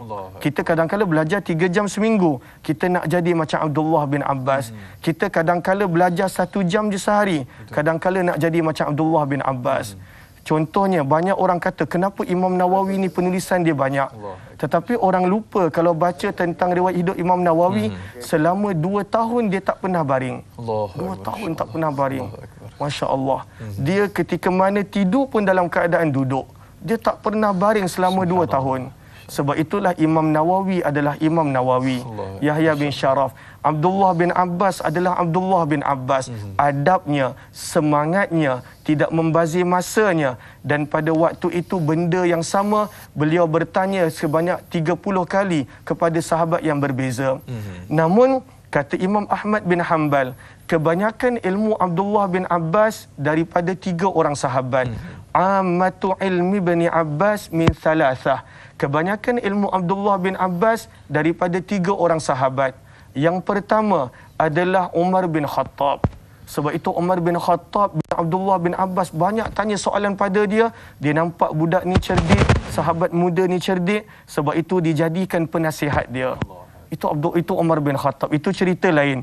Macam mana Umar bin Khattab, orang tanya soalan kepada dia, dia jadikan orang tu pula penasihat dia. Itu luar biasa Umar bin Khattab.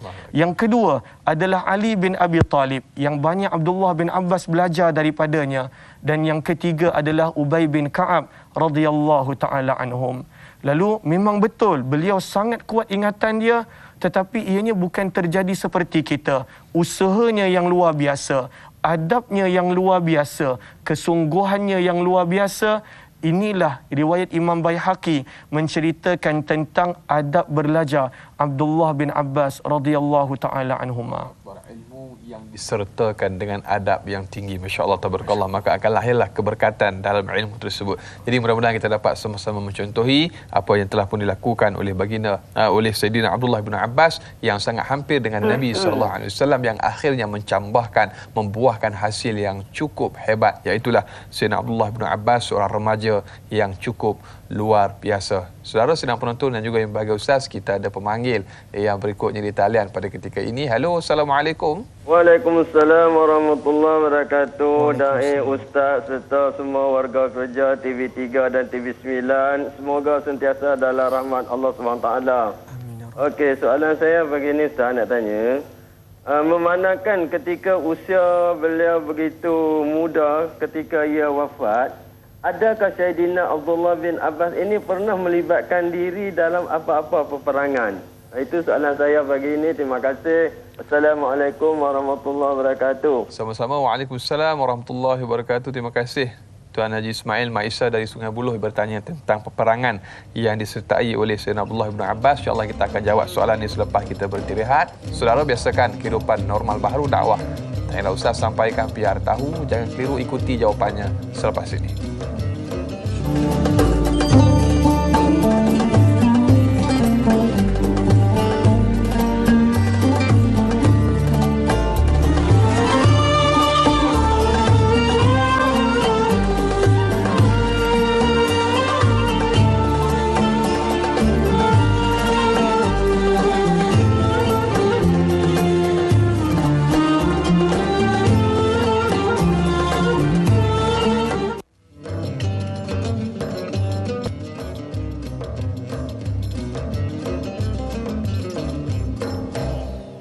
Alhamdulillah, terima kasih dan terima kasih. Kurang lebih tepat sejam kita bersiaran semestinya dalam Tanyalah Ustaz. biar tahu, jangan keliru sama ada menonton kami melalui TV3 maupun TV9. Terus setia menonton sehingga ke hujung rancangan.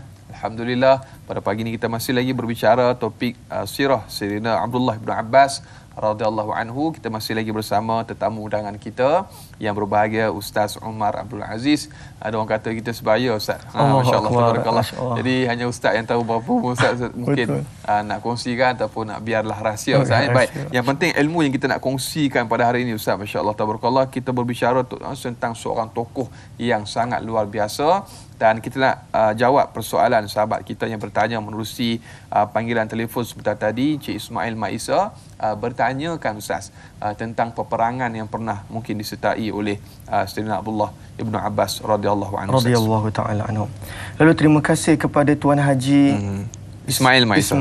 Terima kasih kepada Tuan Haji Ismail yang bertanya.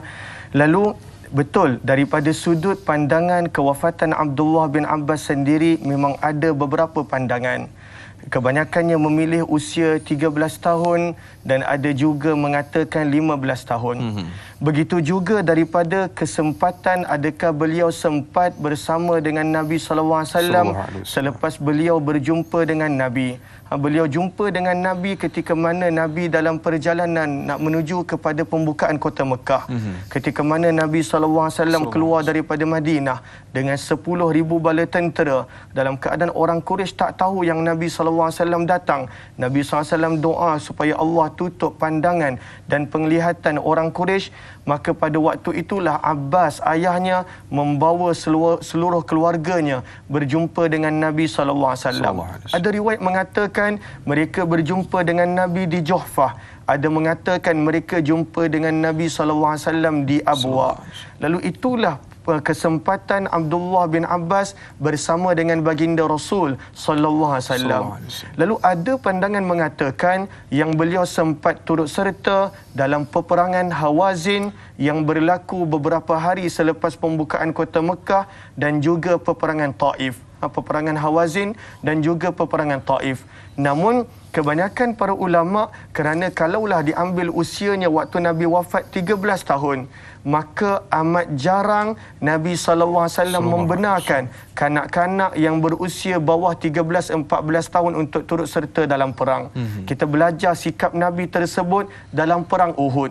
Ketika mana ada 17 orang, dia curi-curi nak ikut, nak sangat bersama dengan Nabi. Ada 17 orang. Maka Nabi SAW berhenti dekat tempat yang bernama Syaikhain. Sekarang ni dah ada masjid, Masjid Syaikhain. Lalu Nabi SAW berhenti dekat Syaikhain. Nabi SAW pada waktu itu cek pembarisan tentera. Ada 17 orang budak-budak.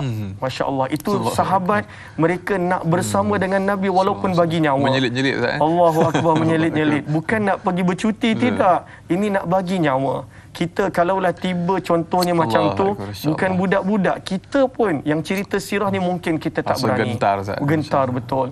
Lalu 17 orang budak. Pada waktu itu Abdullah bin Umar, Zaid bin Thabit dan sebagainya, Nabi SAW hantar balik. Tapi daripada sebab Nabi hantar Zaid bin Thabit balik itu, kemudian harinya dia fokuskan kepada hafalan Al-Quran, kerana bila dia balik tu dia menangis. Dia adalah jiran Nabi, Zaid bin Thabit. Mak dia berkata, kenapa engkau menangis? Dia kata Nabi tak izinkan untuk ikut Nabi. Dia nak bersama dengan Nabi. Maka mak dia beri nasihat, kalaulah pada waktu itu engkau tak dapat bersama dengan Nabi kerana peperangan, kerana usiamu, buatlah sesuatu yang boleh menjadikan engkau dekat dengan Nabi dengan kelebihanmu. Dan kelebihan dia adalah hafalan. Lalu semenjak itu dia hafal Quran, dia duduk tepi jalan, dia tunggu Nabi. Bila Nabi lalu, dia akan dengarkan. Nabi lalu, dia dengarkan. Tasmik kepada Nabi. Sehingga Nabi nampak kelebihan dia. Nabi lantik dia menjadi penulis wahyu dan penterjemah Nabi SAW. Lalu daripada situasi macam perang Uhud, yang mana Nabi SAW tak benarkan para sahabat yang muda ikut, maka sebab itu kebanyakan para ulama mengatakan Abdullah bin Abbas tidak sempat ikut mana-mana perang bersama dengan baginda Nabi SAW. Walaupun ada pendapat mengatakan diikut dalam peperangan Hawazin dan juga peperangan Taif yang berlaku pada bulan Syawal dan juga Zulqa'dah tahun yang ke-8 Hijrah. Saya harap itu dapat membantu serba sedikit insya-Allah. InsyaAllah mudah-mudahan terjawab persoalan sahabat kita Encik Ismail yang bertanya seperti tadi. Dan berikutnya Ustaz, kita raikan lagi soalan daripada sahabat kita di Facebook. Mak Etun bertanya, soalan yang panjang cukup menarik. Assalamualaikum Ustaz dan Da'i. Waalaikumsalam warahmatullahi. Bolehkah Ustaz ceritakan bagaimana kebijaksanaan Sayyidina Abdullah bin Abbas menyelesaikan isu kaum Sayyidina Ali yang berlalu meninggalkan Sayyidina Ali radhiyallahu anhu? Beliau, yakni Sayyidina Abdullah bin Abbas, berjaya menemui kaum pengikut Sayyidina Ali itu lalu memberikan hujah-hujah beliau terhadap apa yang mengeruhkan hubungan antara mereka.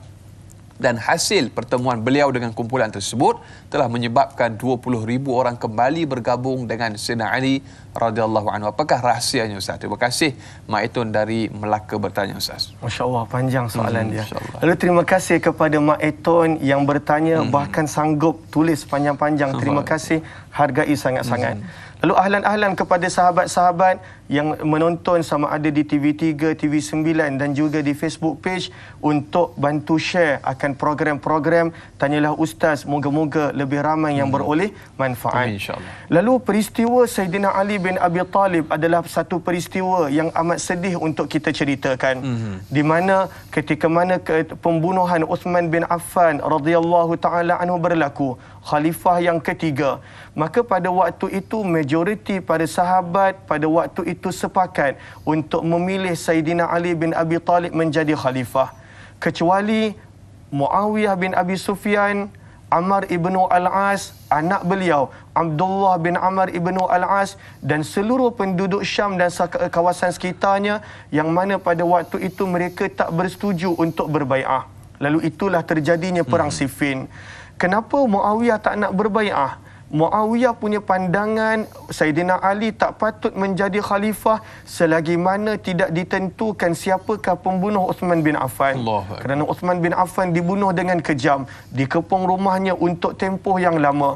Dan baiknya Sayyidina Uthman bin Affan, walaupun dia ada tentera yang boleh sampai ke Afrika, tentera yang boleh sampai ke penjuru dunia, tetapi dia tak nak menggunakan kekerasan di Madinah Nabi SAW. Sebab itu kita nampak tak ada tentera yang halau pemberontak-pemberontak ini, kerana Uthman bin Affan tak izinkan. Lalu berlakulah pertempuran Siffin yang pada waktu itu untuk tempoh beberapa lama. Hari pertama perang, dia cara perang Siffin ni luar biasa, Al-Fadhil Ustaz Da'i Anas. Lalu hari pertama Sayyidina Ali keluarkan sebahagian tentera dengan satu panglima. Kemudian Muawiyah bin Abi Sufyan keluarkan satu tentera dengan satu panglima. Lalu itu cara mereka perang. Hari pertama, hari kedua, sampailah hari ke-9, barulah waktu itu Sayyidina Ali bin Abi Talib kumpulkan semua tentera dia, Muawiyah kumpulkan semua tenteranya, dan pada waktu itu Sayyidina Ali bin Abi Talib menjadi panglima utama, dan Abdullah bin Abbas adalah Maisarah yang menjaga sayap kiri. Maka itu hari ke-9. Hari pertama sampai hari ke-8 mereka punya cara perang adalah pada waktu itu satu batalion lawan satu batalion. Sebab pada waktu itu mereka tak nak kehilangan nyawa seluruh umat Islam. Lalu satu batalion. Sampaikan hari ke-9, pada waktu itu barulah Sayyidina Ali bawa keseluruhan tenteranya, dan pada waktu itu Muawiyah bin Abi Sufyan radhiyallahu taala anhuma, kita tak patut berkata buruk tentang para sahabat. Kita jaga lidah kita, jangan kita kotorkan lidah mereka, kerana mereka adalah orang-orang yang dekat dengan baginda Rasulullah dan orang yang diredai oleh Allah Subhanahu wa taala. Ketika mana peperangan hampir memihak kepada Sayyidina Ali dan dia hampir-hampir menang, Muawiyah bin Abi Sufyan berbincang dengan penasihat dia Amr ibnu Al-As yang seorang yang cerdik. Amr ibnu Al-As ni memang seorang yang cerdik. Orang Quraisy bila nak minta Najasyi waktu zaman Nabi kat Mekah, dia hantar balik orang Islam oleh Najasyi. Mereka hantar siapa? Amr ibnu Al-As. Dia seorang yang pandai dalam bidang diplomatik, dalam bidang ini semenjak daripada sebelum dia masuk Islam lagi. PR bagus PR dia sangat bagus. Abdullah Amr ibnu Al-As. Maka Amr ibnu Al-As dia yang keluarkan pada waktu itu cadangan untuk memecah belahkan pasukan Sayyidina Ali. Dia tahu pasukan Sayyidina Ali akan pecah. Lalu dia kata, kita tinggikan Al-Quran, kita ajak pada waktu itu untuk menyelesaikan masalah ini. Dan bila itu berlaku, Dan memang benar perancangan itu berhasil. Pada waktu itu 20 lebih ribu daripada tentera Sayyidina Ali tidak setuju dengan cadangan Sayyidina Ali bin Abi Talib radhiyallahu taala anhu. Lebih daripada 20 ribu. Lalu ketika mana peristiwa itu berlaku, kata Dr. Rifat Bashar dalam kitab beliau Suwarun min Hayati Sahabah, maka pada waktu itu Abdullah bin Abbas jumpa dengan Sayyidina Ali. Beliau berkata, wahai khalifah, izinkan aku nak berbincang dengan mereka. Sebab mereka ini ikut-ikut. Mereka bukan betul-betul bencikan di kau. Mereka ini sekadar ikut-ikut dengan penerangan. Biar tahu jangan keliru. Maka waktu itu mereka akan kembali. Maka pada waktu itu Abdullah bin Abbas diizinkan dan dia datang berjumpa dengan mereka. Abdullah bin Abbas tanya dengan mereka, boleh tak pada waktu itu aku bercerita dengan kamu? Maka kata mereka, silakan. Lalu Abdullah bin Abbas tanya, apakah benda yang menjadikan kamu tak puas hati dengan khalifah? Kerana mereka ni pengikut khalifah pada awalnya. Tetapi kerana keputusan nak bersetuju dengan cadangan Amr ibn al-As, mereka tarik diri. Maka mereka berkata 3 benda yang kami tidak bersetuju dengan khalifah. Allahu Akbar. InsyaAllah 3 benda tu kita simpan Ustaz. InsyaAllah kita akan kongsikan apakah 3 benda tersebut. Kerana kita ada pemanggil di talian pada ketika ini, Mamu Hanifah dari Pulau Pinang. Halo, Assalamualaikum Mamu. Waalaikumsalam. Da'i dan Ustaz dan kru semua dirahmati oleh Allah. InsyaAllah. Amin, insyaAllah. Kita doa-doa lah penyakit ni biarlah Tuhan ambil balik. Amin, ya Allah. Amin. Soalan Mamu, baik. yang ni Abbas ni dengan Nabi Muhammad dapat wahyu daripada Jibril AS, adakah sama dengan Nabi Muhammad yang ni Abbas ni? Ada yang wahyu dapat dekat Jibril AS bagi dekat Nabi ni aja.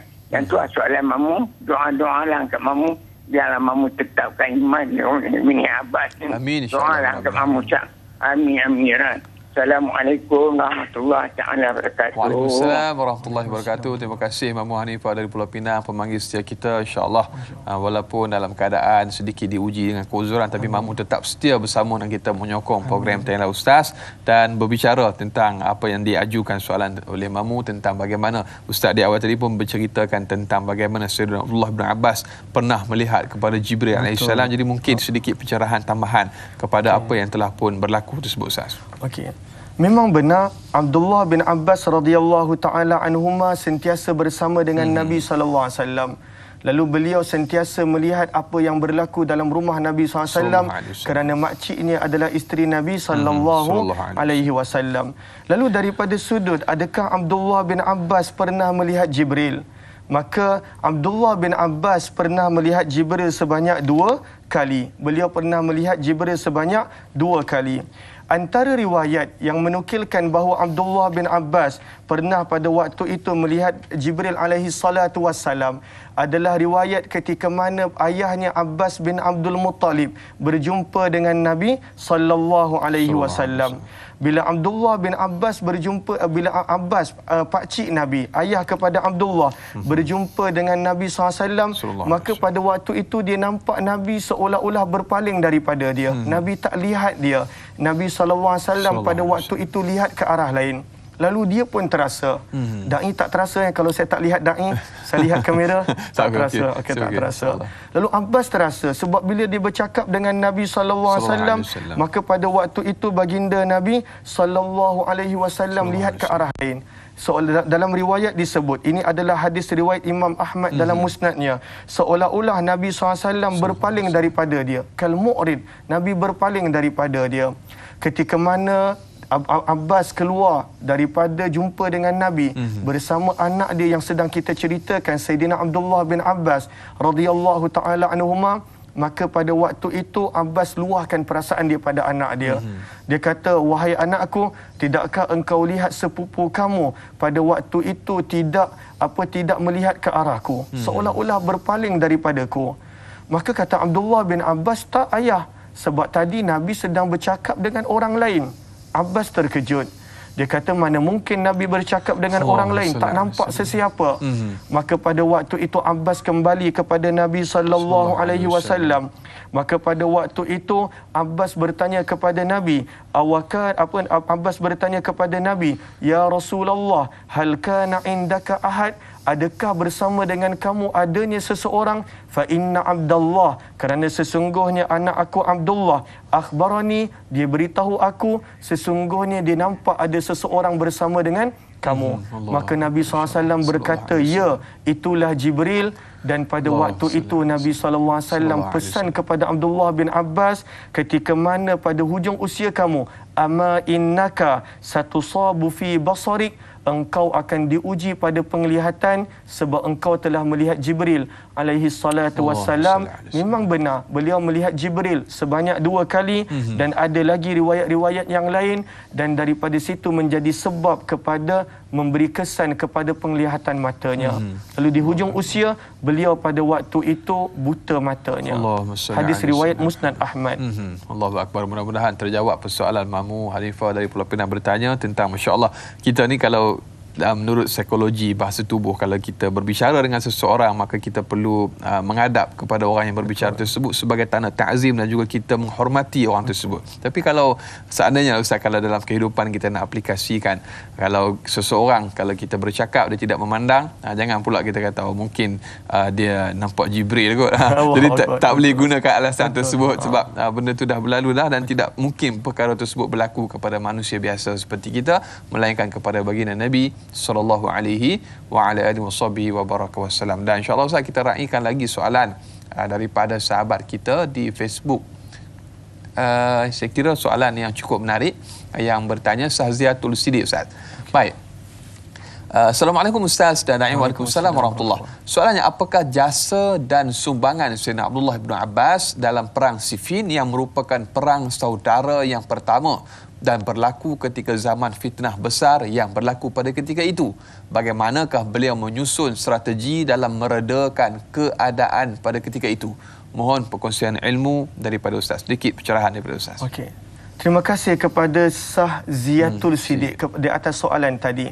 Daripada sudut sumbangan Abdullah bin Abbas radhiyallahu taala anhu dalam peperangan Siffin, beliau adalah menjadi amir ataupun panglima daripada sayap kiri Sayyidina Ali bin Abi Talib.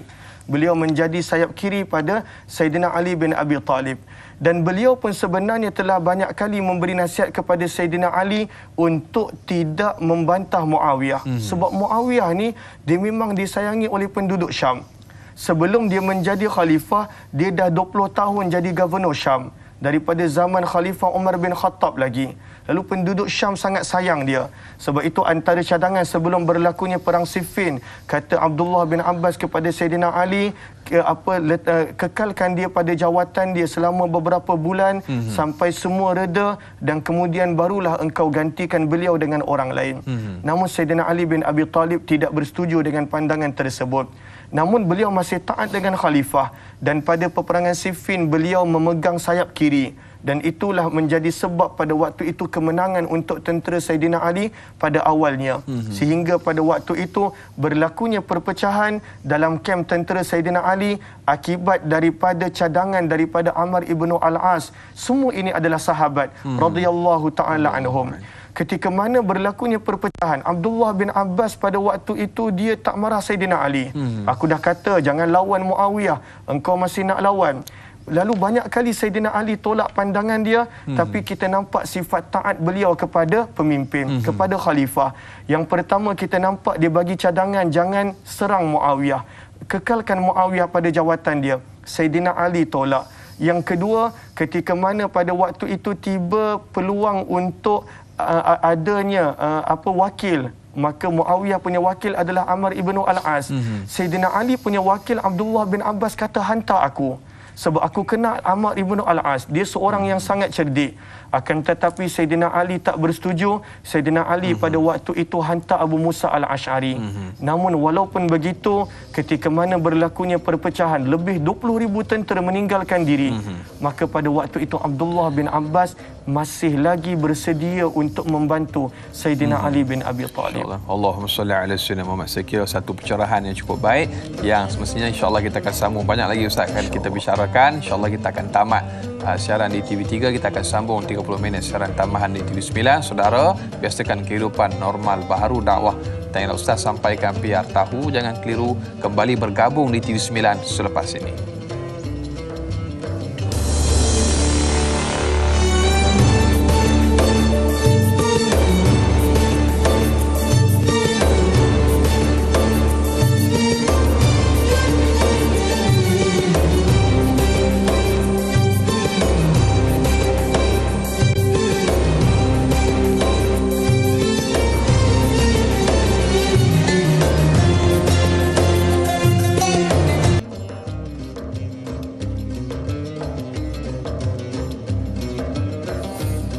Alhamdulillah, masih lagi terus setia bersama dengan kami Tanya Ustaz, biar tahu jangan keliru. Para penonton, ibu-ibu, ayah-ayah, bakal penghuni syurga Allah Subhanahu wa taala. Alhamdulillah, kita masih lagi bersama dalam Tanya Ustaz, biar tahu jangan keliru.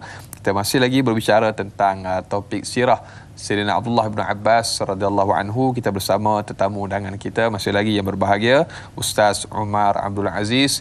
Dan kepada para penonton yang ingin mengajukan sebarang persoalan atau kemusykilan, jangan malu, jangan segan terus hubungi menerusi talian bebas tol 1-888-1677 atau boleh hantarkan terus saja ke laman rasmi Facebook kami, Tanyalah Ustaz TV3, atau tonton kami menerusi FB Live yang telah pun disiarkan. Jangan lupa untuk tekan butang kongsi, sebar luaskan, mudah-mudahan bermanfaat insya-Allah. Dan mungkin Ustaz, kita nak sambung panjang lebar, kita telah berbicara tentang sirah Sayyidina Abdullah bin Abbas.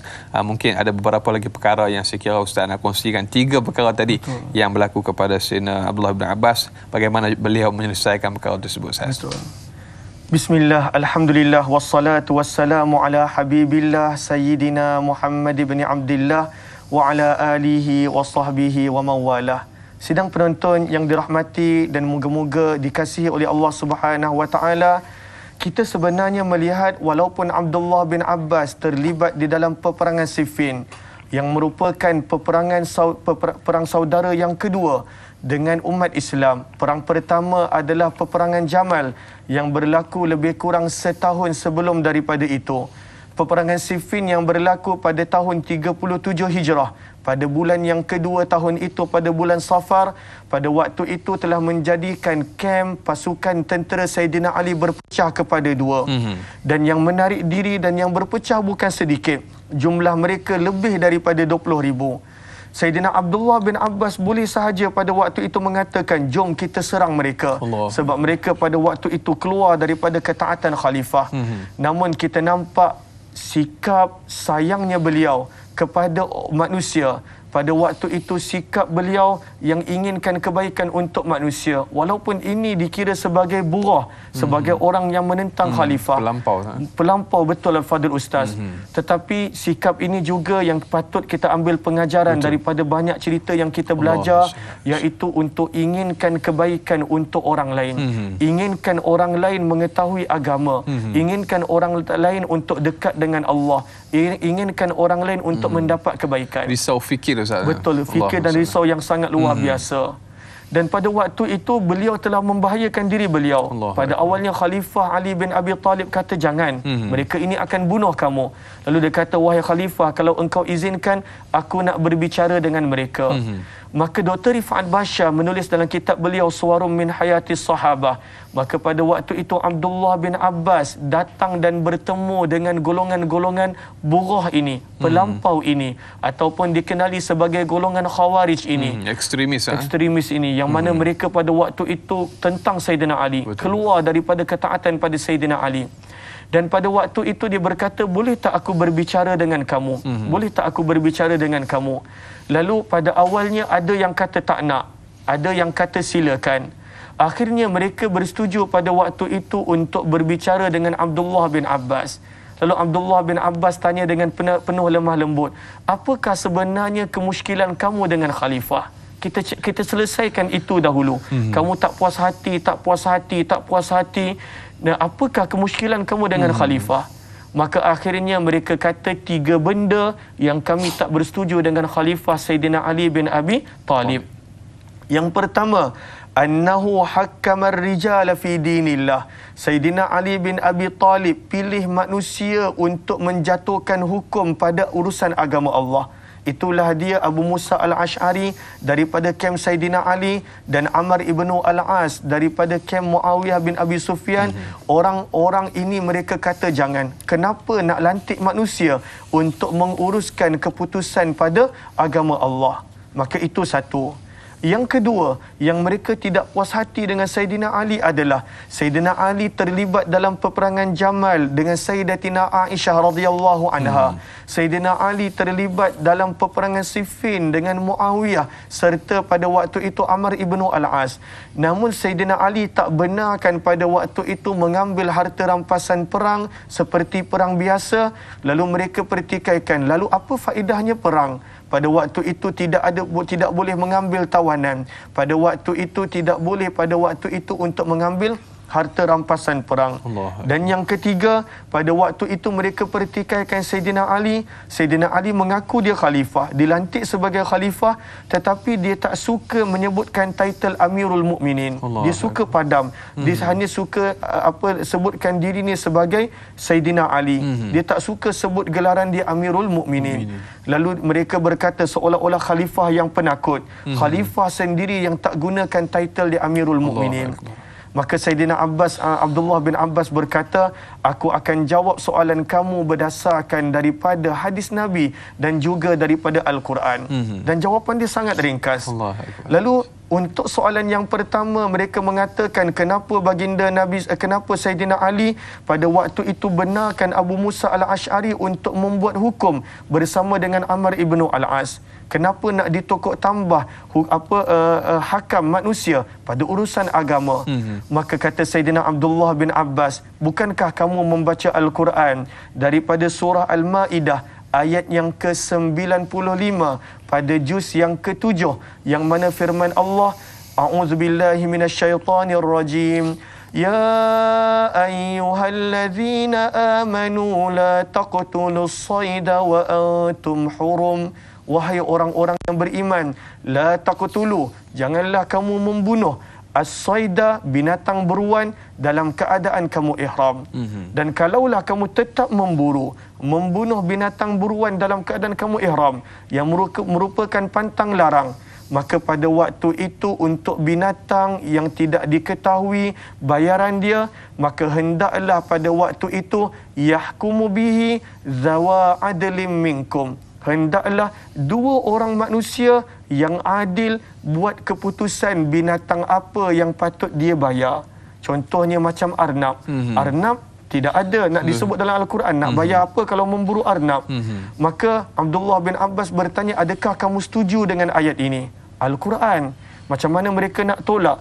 Bahkan sifat golongan Khawarij ini, kata Dr. Rifan Bashar, mereka ini adalah asyaddu ijtihadan lil ibadah. Mereka ni memang kuat ibadah. Cumanya mereka salah faham banyak tentang ayat-ayat Al-Quran. Maka pada waktu itu kata mereka, ya kami percaya ayat ini. Lalu Abdullah bin Abbas buka pandangan mereka. Dia kata Allah benarkan untuk pada waktu itu menggunakan manusia untuk menjatuhkan hukum bagi arnab contohnya yang berharga berapa, dan adakah tak patut manusia dijadikan hakam pada urusan darah nyawa manusia yang lebih bernilai daripada binatang dan sebagainya. Lalu mereka kata kami setuju dengan jawapan pertama. Selesai kemusykilan kami dengan Sayyidina Ali.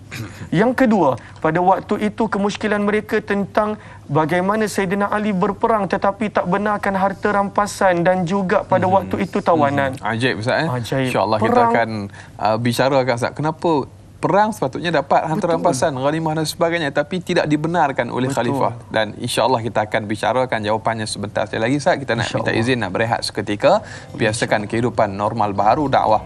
Tak nak Ustaz sampaikan, biar tahu jangan keliru, kembali bergabung dan ikuti jawapannya selepas ini.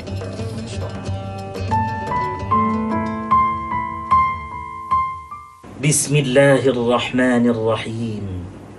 Allahumma inna na'udzubika من البرص والجنون والجذام ومن سيء الأسقام. Ya Allah, kami berlindung padamu daripada penyakit sopak, gila, kusta dan penyakit-penyakit yang berbahaya.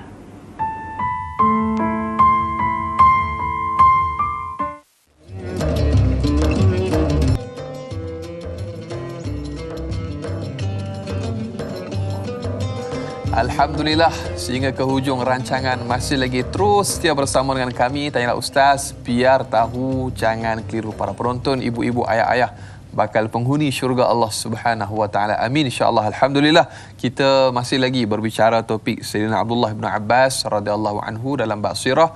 Kita masih lagi bersama dengan Al-Fadil Ustaz Umar Abdul Aziz selaku panel kita pada pagi ini. Ustaz, sedar tak sedar kita lagi beberapa hari saja lagi para penonton akan memasuki Syahrul Ramadan, bulan Ramadan Al-Mubarak, dan kita doa juga mudah-mudahan kita disampaikan ke dalam bulan Ramadan. Amin insya-Allah. Mudah-mudahan Allahumma barik lana fi Sya'ban wa ballighna Ramadan. Amin ya Allah. Baik Ustaz, kita nak sambung lagi perbicaraan topik kita Sayyidina Abdullah bin Abbas. Dengar tadi khusyuk, menarik Ustaz. Kita nak sambung kisah yang Ustaz sampaikan tadi. Persilakan Ustaz. Terima kasih Al-Fadil Ustaz Da'i Anas.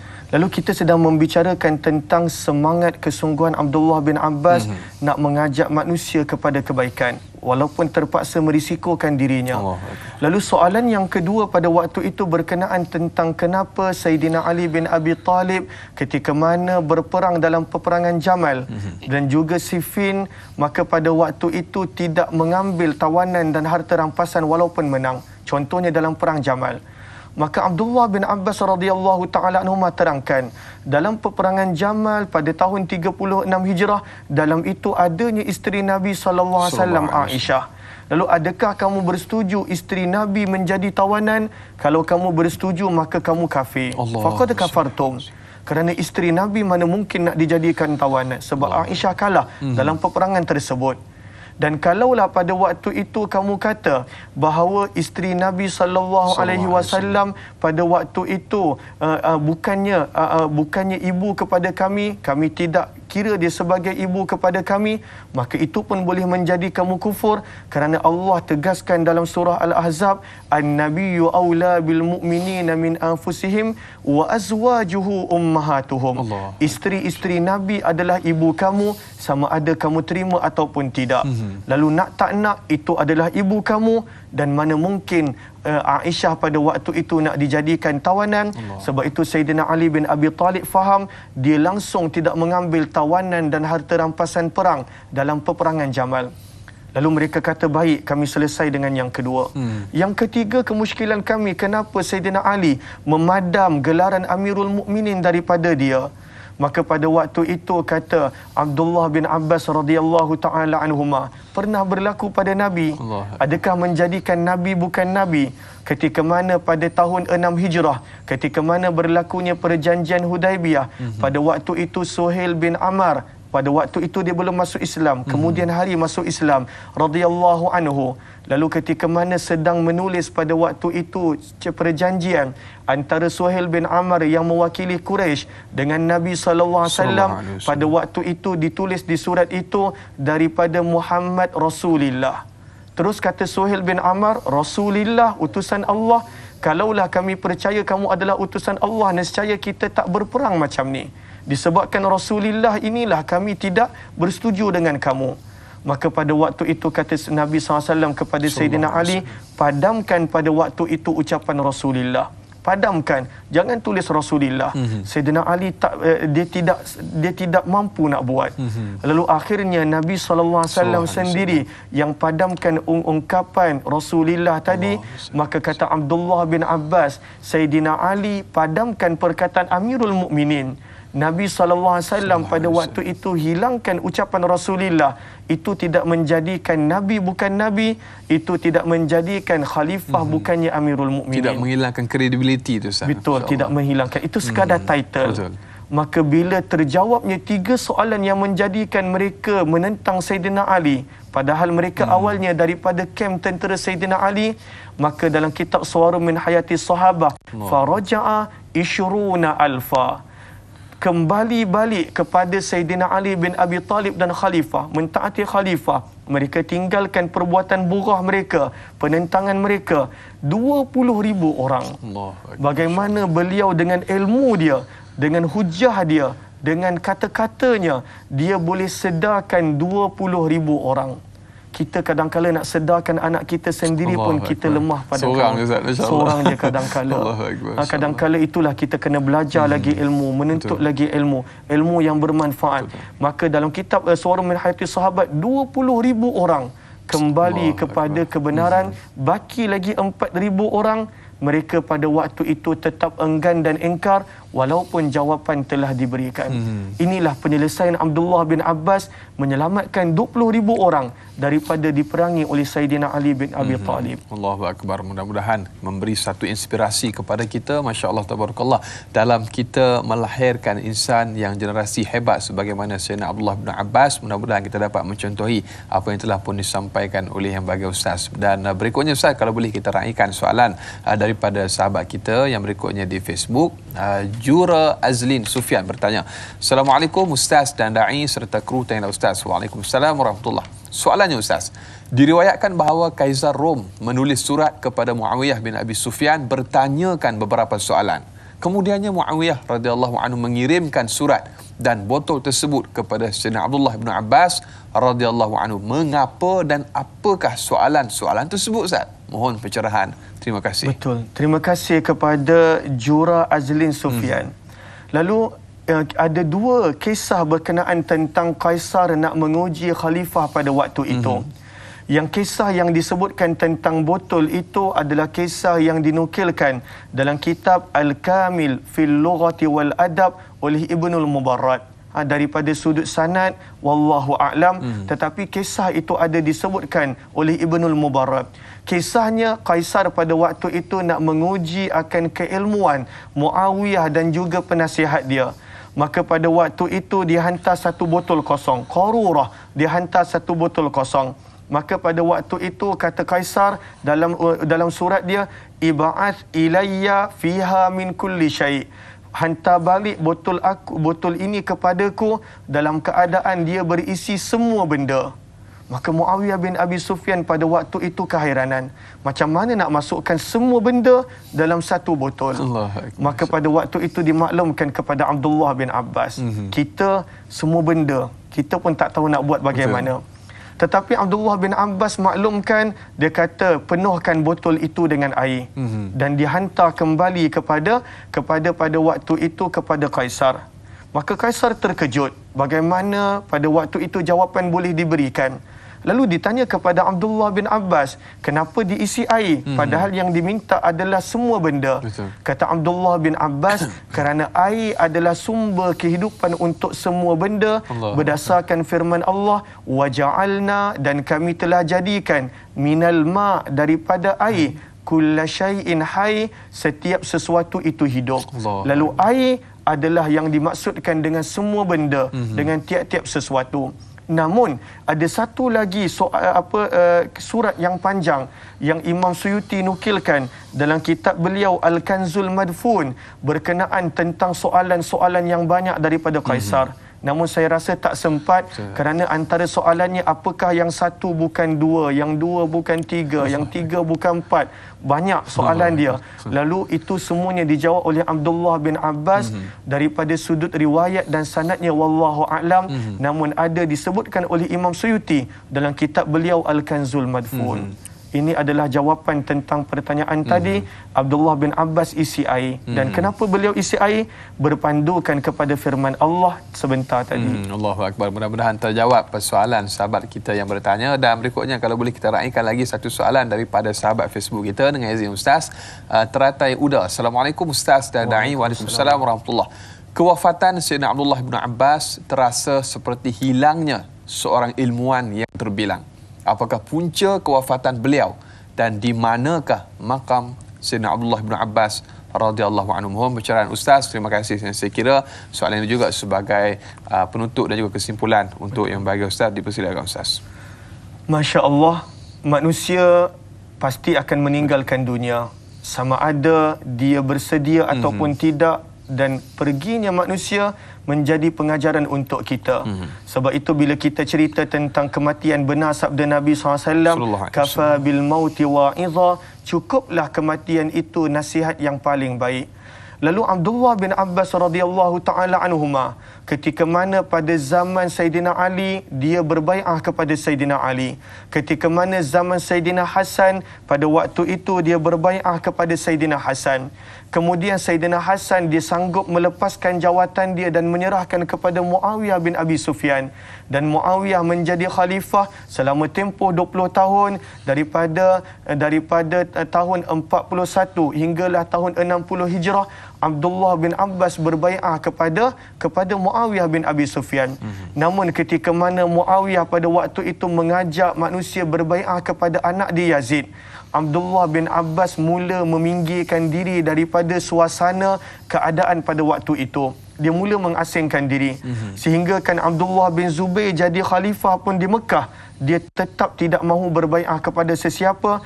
Abdullah bin Zubair jadi khalifah di antara tahun 64 hingga di antara tahun 64 hinggalah 73 Hijrah, dan dia tak nak berbai'ah kepada sesiapa selepas daripada Muawiyah.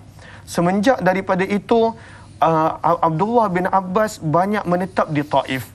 Beliau banyak menetap di Taif, dan kemudian di hujung hidup beliau pandangan beliau menjadi buta. Satu, kerana sabdaan Nabi SAW dalam riwayat Ahmad tadi, kerana beliau telah melihat Jibril. Dan pandangan yang kedua, beliau menjadi buta kerana tersangat banyak menangis dalam ibadah. Ada beberapa riwayat yang kalau kita lihat dalam catatan para ulama, bagaimana beliau beribadah pada waktu malam, menangis sehingga kan dalam kisah yang masyhur yang kita biasa dengar, doktor pun tegur kepada dia, wahai Abdullah bin Abbas, kalaulah engkau nak cepat baik pandangan kamu, maka janganlah engkau sentuh tanah. Jangan sentuh tanah, insya-Allah pandangan mata kamu akan baik. Namun pada waktu itu beliau berkata, apakah indahnya pandangan mata kalaulah pada waktu itu tidak boleh solat sebaiknya. Ini Abdullah bin Abbas. Kalau kita tak mampu, jangan kita ikut. Maka beliau menjadi buta kerana tangisannya yang banyak. Dan kalau riwayat Musnad Ahmad bin Hanbal tadi, disebabkan beliau melihat Jibril, dan disitulah beliau meninggal dunia pada usia 71 tahun. Dan solat jenazah beliau disolatkan oleh Sayyidina Ali bin anak kepada Sayyidina Ali, Muhammad bin Ali Al-Hanafiyah radhiyallahu taala anhum wa ardah. Inilah kisah Abdullah bin Abbas. Moga-moga anak-anak kita, para remaja, menjadi pengajaran daripada kisah Abdullah bin Abbas ini. Amin, insya-Allah. Mudah-mudahan panjang lebar yang telah pun disampaikan oleh bagi Ustaz tentang sirah Sayyidina Abdullah bin Abbas. Mudah-mudahan kita mampu melahirkan lebih ramai generasi yang hebat sebagaimana beliau, dan mudah-mudahan anak-anak kita terdidik dengan ilmu yang insya-Allah mudah-mudahan merekalah yang bakal menjadi pewaris generasi yang akan memimpin kita pada masa akan datang, insya-Allah. Ustaz, sedar tak sedar kita kurang lebih 2 jam dalam samudra lautan ilmu, banyak yang telah pun kita kongsikan, dan kita minta Ustaz tutup dengan sedikit doa. Mudah-mudahan Allah Subhanahu wa taala memberkati kita. Ustaz, tafadhal Ustaz. Bismillahirrahmanirrahim. Alhamdulillahirabbil alamin, wassalatu wassalamu ala rasulihil amin wa ala alihi wa sahbihi ajma'in. Amin. Allahumma ya Allah, kami mengaku kami adalah hamba-Mu yang kerdil ya Allah, di Kaulah Zat yang Maha Berkuasa. Amin. Kami mengaku kami adalah hamba-Mu yang jahil, di Kaulah yang Maha Berilmu. Amin. Kami mengaku bahawa kami tidak memiliki apa-apa, di Kaulah Zat yang memiliki segala-galanya ya Allah. Kami telah cuba untuk mengenali kekasih-Mu Sayyidina Abdullah bin Abbas, sepupu Nabi. Allahumma ya Allah, Dikau jadikanlah adanya pengajaran untuk kami ya Allah. Allahumma ya Allah, anugerahkanlah kepada kami seperti mana yang baginda Nabi sallallahu alaihi wasallam doakan untuk Abdullah bin Abbas. Allahumma faqihna fid din wa 'allimna at-ta'wil. Allahumma ya Allah, anugerahkanlah kepada kami pemahaman agama, anugerahkanlah kepada kami pemahaman kitab Al-Quran-Mu ya Allah. Allahumma ya Allah, anugerahkanlah kepada kami ilmu yang bermanfaat seperti beliau, adab pada guru seperti beliau, kesungguhan untuk menuntut ilmu seperti beliau, dan Dikau bangkitkan kami, ahli keluarga kami bersama dengan beliau ya Allah. Allahumma ya Allah, jadikanlah anak-anak kami semakin hari dan diri kami semakin hari semakin dekat dengan-Mu ya Allah. Jauhkanlah ya Allah kami daripada hari ke hari, daripada semakin jauh daripada-Mu ya Allah. Allahumma Allahumma ya Allah, yang sakit Dikau sembuhkan, yang mempunyai hajat Dikau tunaikan, Amin, ya yang Allah. pada waktu itu ada masalah Dikau selesaikan, Amin, ya Allah. yang ada apa jua masalah Dikau segerakan ya Allah. Amin, ya Allahumma ya Allah, kami tidak pandai meminta ya Allah. Amin, ya Dikaulah zat yang memiliki segala-galanya. Oleh itu apa jua perkara yang baik untuk diri kami, ahli keluarga kami dan agama kami Dikau segerakanlah ya Amin, ya Allah. Allah. Dan apa jua perkara yang mendatangkan mudarat buat diri kami, ahli keluarga kami dan agama kami,